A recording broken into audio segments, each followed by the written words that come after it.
and a very warm welcome. Lovely to have your company today. I'm Nicola Graham and I'm really excited to be hosting the first in our series of MS Research Update podcasts.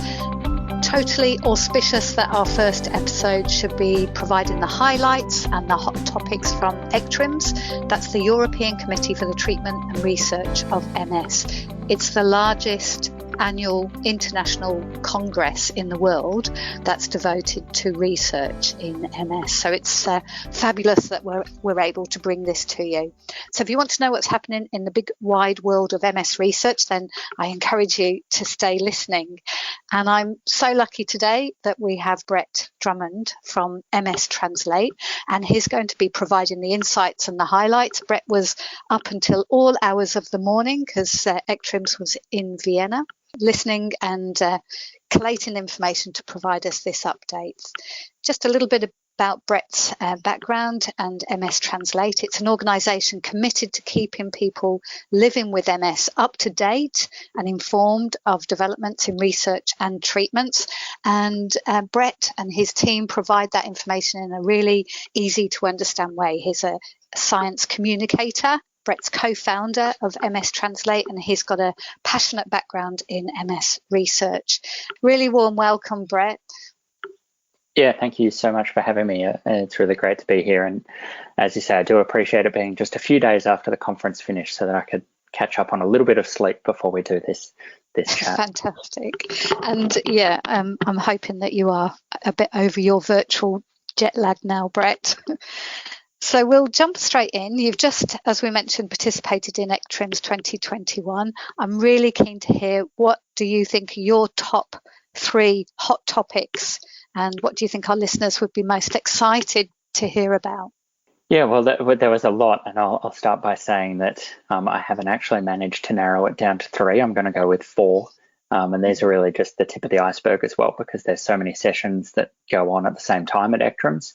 I guess to cover the key topics that I think were particularly interesting and would be particularly interesting for people living with MS and the MS community. A session on remyelination and myelin repair I thought was a particular interest and something that we know the community is really interested in as being potentially the next big step forward in the treatment of multiple sclerosis. There was also a session on the gut microbiome, which is a really emerging field in multiple sclerosis research, and one that we've talked about a lot on MS Translate, and we know again that there is a really large interest from the MS community on that area. Also, there was sessions and topics dotted throughout on symptom management, which is something that I think we've heard the MS community wants a lot more of. It's something certainly from meetings previously that I've had feedback from the MS Translate community that they want to hear more about what they can be doing to manage their symptoms day to day. And I think the research community has listened to that. So we had some talks on that. And obviously particularly relevant at the moment, we had a few talks regarding the response to the COVID-19 vaccines in people living with multiple sclerosis. So that's obviously particularly really important at the moment as we continue to try and deal with the global pandemic. That's fantastic, Brett. Those 4 topics of your top 3 sound amazing. Can you go through and just give us a little bit of the succinct information on each one? So if we start with the remyelination, what came out from that in ECTRIMS?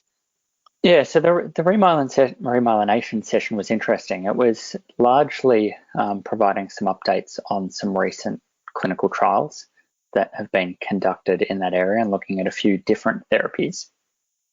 There were a couple that did show some potential. Now, there's a very early stage trials, so they're ones that we still need to see a lot more on. There was Abutulast, which showed an ability to reduce brain atrophy or the loss of brain matter, which we know is something that occurs in people living with multiple sclerosis.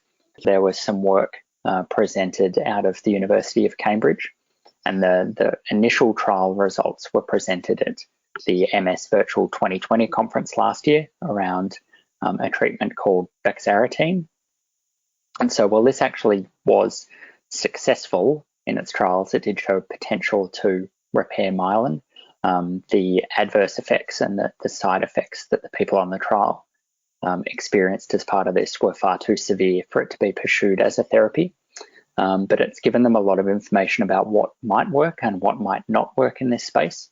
And so they are pursuing another couple of therapies in the remyelination area. So metformin, which is actually a diabetes drug that people may know of that's shown some potential in animal models, works similarly to intermittent fasting, which again, they've trialed in those animal models and shown similar results, along with clemistine, which is actually a compound that was found as part of an over-the-counter antihistamine, but it's shown some myelin repair potential in early sort of experiments as well. So they're going to be doing an early clinical trial using a combination of metformin and clemistine at Cambridge, using some of the things that they've learned out of their Baxarotene trial. It's interesting. Managing your blood sugar levels can potentially help your myelin repair and the intermittent fasting side of things as well. Yeah, well, there's a lot around that in terms of, I think, more and more what we're learning is that the anti-aging process seems to be important for repairing myelin, and so the intermittent fasting is a technique that's known to be really effective in terms of that, and metformin mimicking that in a way. And so that's also part of the learning they got out of the Baxarotene trial. So it's interesting how all of these things are starting to come together, and the information that we're learning and piecing together is really starting to progress. And that leads us into a nice segue, really, Brett, onto the gut microbiome. Yep, almost as if we'd planned it, but we hadn't. So yeah, the gut microbiome is a really interesting area again that I think is something that's quite new. Back when I was more at the research bench, which is going on 10 years ago now, that really I was there, it wasn't something that was talked about hugely in multiple sclerosis at all. And so it's something that's really developed over the past decade. And I think what's interesting is that people are looking at the gut microbiome potentially as a way that can be modified as a novel sort of treatment approach in multiple sclerosis. If we can understand the role that the gut microbiome is playing, then potentially there are easier ways that this can be manipulated. And so some of those ways that were talked about, and it's important to say that these are all at a very early stage and we don't have anywhere near enough data to know whether they would be effective, but things like probiotics and diet are ones that were discussed in that space in terms of, could these be ways of modifying that gut microbiome in a way to make it healthier that helps with managing the multiple sclerosis disease as well. I guess part of the thing at the moment that we don't know is there a good gut microbiome or is there a bad gut microbiome? And so that's something that was discussed as part of the conference. What we do know and what the results that were presented show is that there are certainly differences in the gut microbiome between healthy individuals or the controls that they use in these studies and people living with multiple sclerosis. And interestingly, what they've found when they do some of these experiments is that some of the existing multiple sclerosis therapies actually do have some effect on the gut microbiome as well. So an example that was presented as part of the conference was looking at dimethyl fumarate or Tecfidera, and they found that Akkermansia, sorry to use all of the big names, but Akkermansia is just one of the organisms that's found in the gut microbiome, and it's found that's one of the ones that we know is more prevalent in people living with MS than in healthy controls. And they found that on people who were taking Tecfidera, the levels of that organism were decreased. So it seemed in a way that disease-modifying therapies, and there was another talk that looked at these as well and across different therapies, seemed to be able to potentially normalize the gut microbiome. So it's interesting to think that maybe part of the ways that these therapies are actually having benefits for people living with MS may be through the gut microbiome, and that's certainly not something that originally we might have thought was happening. We know that they have other effects through modifying the immune system, but the link between the gut microbiome and the immune system seems to be becoming more and more clear, especially as how it relates to multiple sclerosis. Well, the gut and immunity and the gut and our neurotransmitters is becoming a stronger and stronger connection, isn't it? Yeah, definitely. Really interesting area. What about we have a lot of inquiries from clients around fecal transplant. When they think about gut microbiome, they think about that as perhaps a literally a magic bullet. Was there anything on that in ECTRIMS? There was, yes. So there was certainly discussed in one of the talks coming out of some research from New York. Or they were sort of covering a research from New York, covering some of the major areas in terms of the gut microbiome.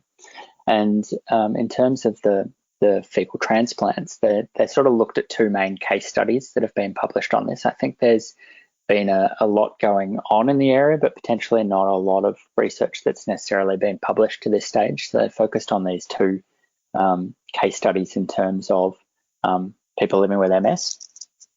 And so in one of them, so both were just single individuals. In one of them, they did see that there were some positive changes. So saw that there was a decrease in terms of markers that indicate inflammation. So it seemed to reduce inflammation in this individual, and also increased a protein called BDNF, which we know is a agent that protects neurons. It's neuroprotective. And the individual, in terms of their symptoms, reported having better balance and better mobility after they'd received the transplant. There was also another case study, again, a single individual of a person living with secondary progressive multiple sclerosis.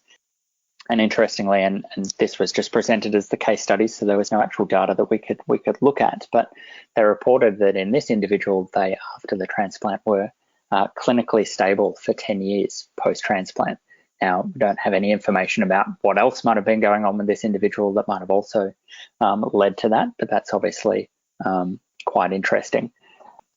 So while those results are obviously really encouraging, I think it's important that we always report clearly in terms of the information that we've got. And so there was some comment as well around some potential safety concerns with this transplant that potentially we hadn't really thought of before. It's obviously been, or previously been, thought of as quite a safe treatment, but there has been some recent reports as during this transplant, the recipient received drug-resistant E. coli coming across as part of that transplant. It's been reported in 2 individuals, and actually one of those individuals unfortunately passed away. So I think there's probably a little bit more that we need to know around the safety of this that will develop as well. But yeah, again, another interesting area that's being looked at again as a way of how can we maybe modify the gut microbiome to treat multiple sclerosis. And I think, again, for our listeners, there are quite a lot of things that people can do to have a healthier gut microbiome as well. And we've certainly got some webinars and podcasts on that. So yeah, a healthy diet, good amounts of fruit and veg, some great probiotics, yogurt, sauerkraut, etc., and cutting out sugar. That, they're all simple things that our listener can do whilst we wait for more sophisticated remedies to come through the research. Yeah, definitely. Okay. And there was actually a presentation in that session as well from a researcher out of the University of California, San Francisco, that's part of a big global group now that are looking into the gut microbiome and multiple sclerosis. And one of their findings was that fruit intake and having large amounts of fruit seemed to be able to normalize the gut microbiome a little bit as well, in terms of bringing it back more to resemble what we see in healthy individuals. So a good message for all of us there that we should perhaps be eating more bananas and apples and oranges. I certainly should be, but yeah, some good information there. Okay, so Brett, going on then to the symptom management highlights, what did you glean from that? Yeah, so there was a few different presentations in this area that looked at different symptoms. One of the big sessions, and there was a whole session around it, was looking at cognition and cognitive impairment in people living with multiple sclerosis. I think one of the most sort of interesting and slightly shocking things about that was just how prevalent cognitive impairment is in people living with multiple sclerosis. And in fact, there was some data presented that suggested that in people with clinically isolated syndrome, or CIS, and so this is a sort of precursor to multiple sclerosis, this is the step before people progress to MS, usually around 30% of people, even at that stage, have already got some level of cognitive impairment, and that increases with time across the course of multiple sclerosis. So it's a really big problem in people living with multiple sclerosis, and I'm sure the MS community, and I'm sure the listeners of this podcast would agree that it's something that a lot of people do struggle with, and so it's important that we are seeing research in this area. So there was a lot of work being presented in terms of cognitive rehabilitation, especially out of the Kessler Foundation. And so there's certainly some evidence presented there that cognitive rehabilitation seems to be able to provide benefits in terms of decreasing cognitive impairment in people living with multiple sclerosis. They also talked about exercise as having some potential to do that as well, although the consensus as part of that session was, although there is certainly potential and we need to know more about it, the studies that have been published to date on that aren't conclusive, mostly to do with the way that they've been performed rather than the results. So I think that's something that we'll see more of and hopefully presented at the meeting next year to see whether we can get better data in terms of how exercise impacts on cognition. Particularly important because we don't have any pharmacological agents at the moment that help with cognition, so none of our existing therapies benefit cognition in any way. We definitely have focused on this a bit at MS with our webinars and podcasts as well on brain health, and we know that the earlier we can identify a person who's got MS and the earlier we can help put in some great lifestyle strategies around brain health, the better the outcomes are. So again, encourage our listeners to have a look at the webinars on brain health and to get started. The sooner the better. But as well as cognition, there was a small trial presented looking at melatonin and how that can improve sleep in people living with multiple sclerosis. And so this was just, while it was only 30 people, so a relatively small trial at this stage, they did find that treatment with melatonin in this group significantly improved sleep time, sleep efficiency and quality. And the flow-on effect with that was that it decreased fatigue in these individuals. And we know that fatigue is obviously critically important. It's the symptom that is most commonly reported by people living with MS, and also the symptom that they most report impacts on their quality of life. And sleep, Brett, it's very much tied up with depression as well, isn't it? So if we can improve our sleep, then that helps to protect against depression as well. Anything else on the symptom management side of things, Brett? I think it's interesting that you bring up depression, because I think one of the key messages to come out of the conference, if there was a really strong message to come out of the conference, it was actually around smoking. And this is probably a message that we've had a little bit in previous conferences as well, because it's a story that's really developed and we have really strong evidence for it now. And there was more evidence presented out of the UK MS register in terms of this. And essentially the outcome of this was that they found that people living with multiple sclerosis who smoked had worse disease progression and higher rates of depression and anxiety. Importantly, the flip side of that was that they found that quitting smoking at any time was beneficial. So there wasn't a time when these changes are locked in and it's too late to quit. You're already going to have a worse disease outcome, or you're already increased your risk of depression and anxiety to the point where quitting isn't going to make any difference.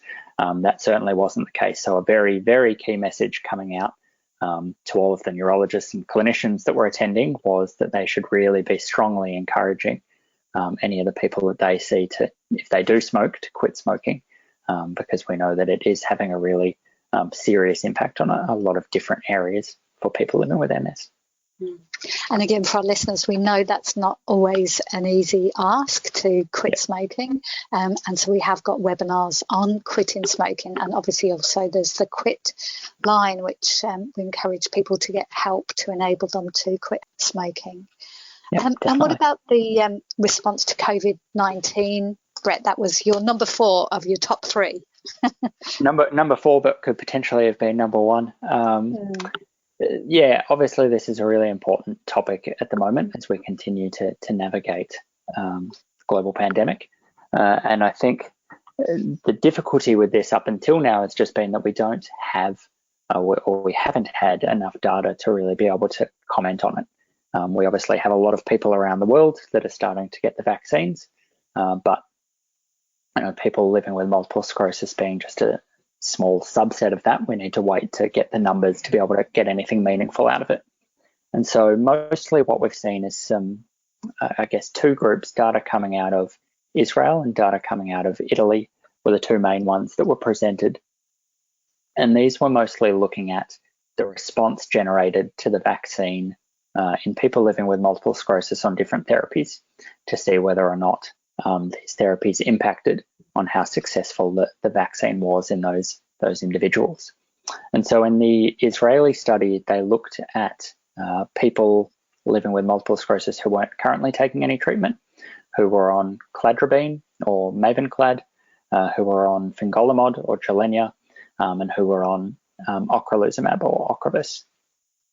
And so what they saw is in these groups, and they were relatively small groups, sort of 40 or 50 people per group, but what they saw was that in people who weren't on any treatment, or people who were on cladribine, they generated a really strong response, and the same sort of response that we would see in healthy individuals.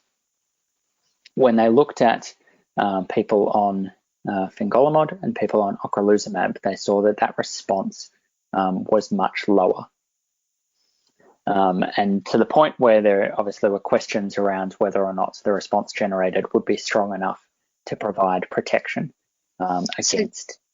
So Brett, this is post they had the vaccine and they're now testing to see what if there's a B or a T cell response or an immune response, and they're discovering that in this case there was a limited response. Yep, great question. Yeah, so it's specifically looking at the antibody response or the B cell response in these individuals. So that's sort of our marker to see whether or not the vaccines worked, whether or not these antibodies have been generated against it. And yes, in individuals on fingolimod or in Ocrevus in this cohort, they found that was much less. And that same result was seen in the Italian group as well. Mm-hmm. What's interesting, and you bring up T cells, which is another great point, is that although those responses were lower, certainly in the ocrelizumab group, in the Ocrevus group, they did see that they still managed to generate a T cell response. So that is quite an interesting finding, and we don't yet know how that plays into whether or not people on Ocrevus may be protected from coronavirus, whether the T cell, even though they're not generating that B cell response, is the T cell response that they're getting enough to provide that protection. So I think it's something that's just giving us more information and things to be looking out for. I guess the main takeaway from that is that people on fingolimod or people on ocrelizumab probably want to be monitoring their response post-vaccine to see whether or not they have managed to generate those antibodies. And I think that's something that will start to happen more. That was certainly the recommendation out of the conference. There's also something talked about in terms of the timing from the last treatment is going to be important. And so potentially, waiting longer after the last treatment of ocrelizumab, for example, may be more effective at generating that sort of response. There was some work out of the Italian study that suggested that the mRNA vaccines were more effective at getting a response in these people, and Moderna seemed to be better than Pfizer. So potentially there was some difference in terms of the type of vaccine, but that's all still very early as well. I don't think we're at the point yet where we can decide on that. And the key message coming out of all of the people that presented in the session was still that people living with MS should be getting a vaccine, and they should be getting the vaccine that is available to them. Obviously, the last point around this, and something that we've seen fantastically already mentioned here in Australia and is true around the world as well, is that people who are immunosuppressed or on some immunosuppressive medications will be eligible to get a third dose of the vaccine, so to get this booster. And we've seen in other studies that may be effective in those ones who aren't generating a very strong response after the first two, can actually boost that response quite a bit. So again, that's something we don't have data yet in terms of seeing that in people living with MS, but that's something that we'll see more and more of as we continue to go through this. That's great to get that up-to-date information, Brett. Thank you. Sorry, just to jump in quickly, the one thing I would say around that as well is that the best place for people to be going for information on all of that is MS organisation. So I know MS Australia has a page up with their guidelines for COVID vaccines, and MS organisations around the world are continuing to update those with best practice that's being given by neurologists. So certainly those sites are worth visiting to make sure you get the latest in your local area. Fantastic, Brett. Thank you. And I just wanted to ask you, what surprised you most at ECTRIMS this year? I can't say that I stayed awake, can I? That wouldn't be that I managed to do through until 4 a.m. 3 nights in a row. No. What kept you up? Was it a strong supply of coffee all the way through, Brett, and then you couldn't sleep after that? Yeah, there were certainly a few coffees consumed throughout. But interestingly, I didn't find it very difficult to stay awake, and I think that's a testament to the quality of the information that was being presented. If it tended to be a less interesting information, then probably would have felt it a little bit sleepier, but I actually didn't get tired at all through the conference, so that was a good sign. But in terms of the things that surprised me, I think there were two main things. The first one was just the wide range of topics that were presented. I think if we go back a few years, we would largely have seen these meetings where there was just a really strong focus on treatments, both new and emerging treatments, but existing treatments and how effective they are and things that we can learn around that. Whereas at this meeting, I think we were seeing that there were topics being presented across all different scopes of the journey for people living with multiple sclerosis. So there was still information presented at a really basic science level, looking into what might be causing multiple sclerosis, what's happening with the immune system. There was still the information about treatments, both new treatments coming out of trials and the effectiveness of current treatments.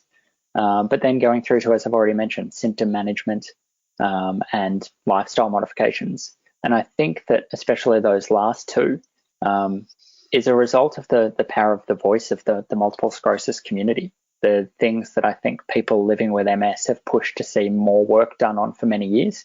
And I think it's really great to see that funding bodies and researchers have listened to that. And that's why we're seeing more presentations done on those areas.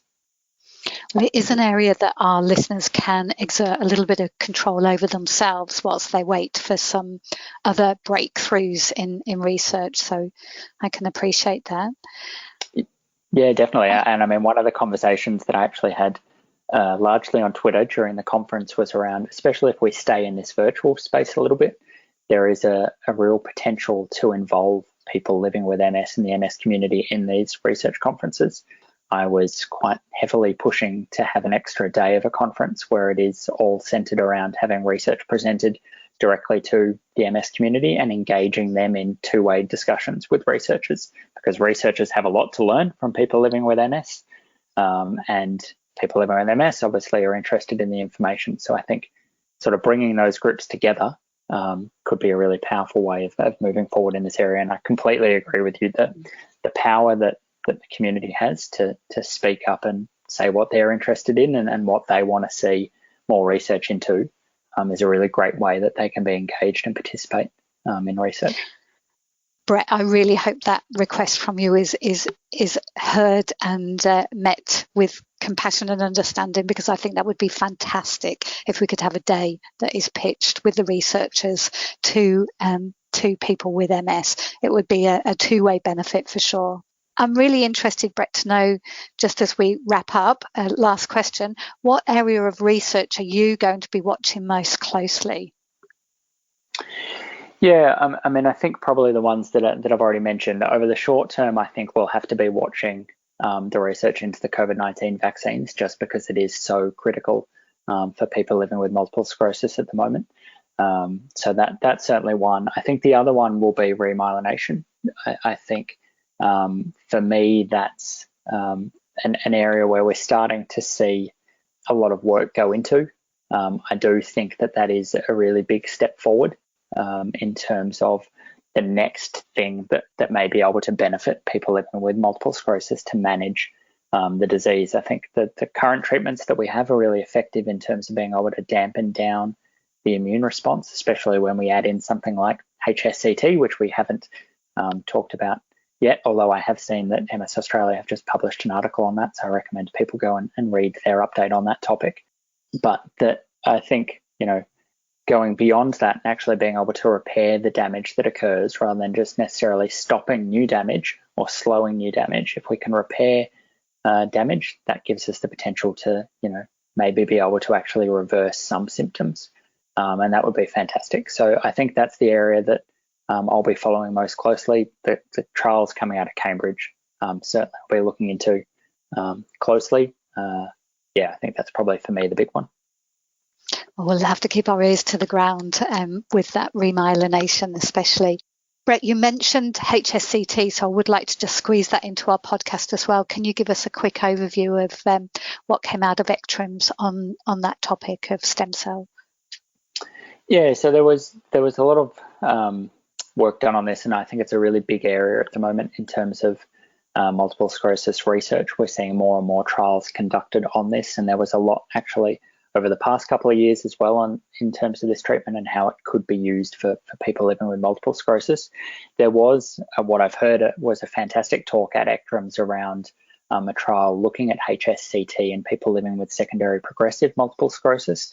Now, I actually haven't managed to watch that presentation yet, but I will be providing updates after I've had a chance to go back and watch that. But I think more and more we're seeing now that there is a growing understanding in the MS research community that HSCT can be a really effective therapy for some people living with multiple sclerosis, and that's what the data is showing. We now have a lot of data in this area to suggest that, especially in the right people, and trying to find who are the right people to benefit from this treatment, because it is, it's not a small treatment. It's obviously quite an invasive procedure.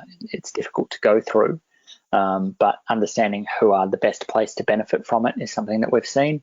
And the general consensus on that is that people probably early in their disease course who have quite aggressive disease, so really highly inflammatory disease, who have failed another therapy, are probably the best place to benefit from it. Now, that's not to say that other people can't benefit from it. That's just what the research has shown at the moment are the people who are most likely to derive benefits. And we've seen that some of the benefits from it can be really long-term. I mean, we have studies now where they've looked out to 8 to 10 years of people who have got really long-term control of their disease through having that treatment. We'll look to see what the presentation was on secondary progressive MS at ECTRIMS. I'm really interested to see what that is, because I think obviously progressive MS is an area that we haven't talked a lot about yet on the podcast, and we could end up doing a podcast for 2.5 hours, but I know we don't want it to go that long. But if there are some new treatment approaches that can be found that can benefit people living with progressive MS, then that's obviously hugely important, because there is still not a lot of therapies that are approved for use in that group of people. So very interested to watch that when I get a chance. Fantastic.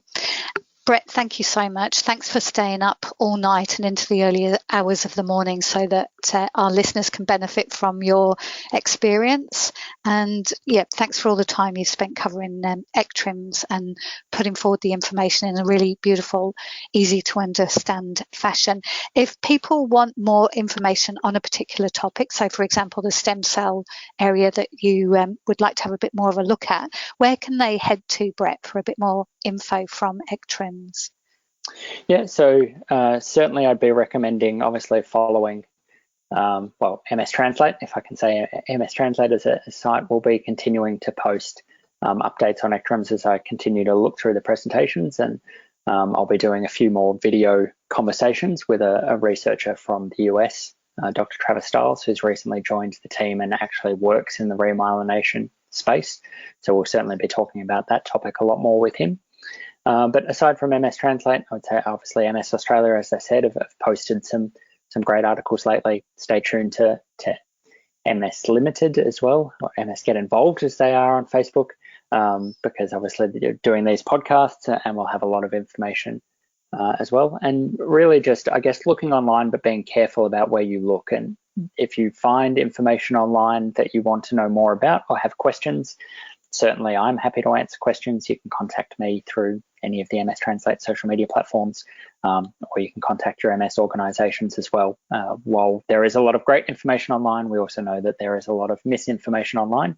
So certainly access the great resources that are around to be able to help you with any of those questions if you do have them. That's fantastic, Brett. Really appreciate your time today. Thank you.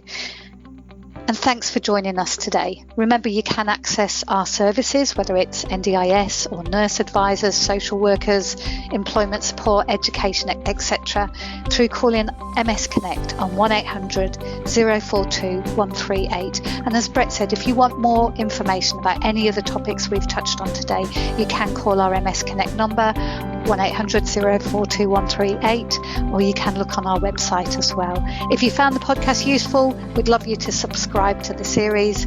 We've got further MS research podcasts coming out, and we'd love to hear your ideas for topics and guests.